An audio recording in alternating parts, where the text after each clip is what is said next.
राजा शांतनु, जो कि कुरुवंश के राजा थे, गंगा नदी के तट पर देवी गंगा से मिले और उन पर मोहित हो गए। उन्होंने गंगा से विवाह का प्रस्ताव रखा। गंगा ने एक शर्त रखी कि वे जो भी करेंगी, राजा उन्हें रोकेंगे नहीं। शांतनु ने यह शर्त मान ली और दोनों का विवाह हुआ। गंगा ने एक एक करके अपने 7 पुत्रों को जन्म देते ही नदी में बहा दिया। राजा शांतनु को यह देखकर बहुत दुख होता था, लेकिन वे अपनी प्रतिज्ञा के कारण कुछ नहीं कह सकते थे।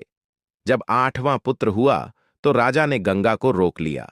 गंगा ने तब राजा को बताया कि ये सभी वसु थे, जो आर्षि वशिष्ठ के श्राप के कारण पृथ्वी पर जन्मे थे। उनके 7 भाई अपने श्राप से मुक्त हो चुके थे, लेकिन 8वें वसु, जो देवव्रत थे, को पूरे जीवन मानव रूप में रहना था।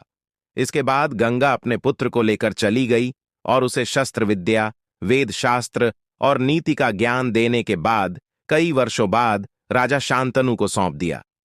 कुछ वर्षों बाद राजा शांतनु मत्स्य देश की राजकुमारी सत्यवती से विवाह करना चाहते थे, लेकिन उनके पिता ने शर्त रखी कि उनके पुत्र ही राजा बनेंगे। जब देवव्रत को यह पता चला तो उन्होंने आजीवन ब्रह्मचर्य और सिंहासन न लेने की भीष्म प्रतिज्ञा कर ली। उनके इस महान त्याग से देवताओं ने भीष्म नाम दिया।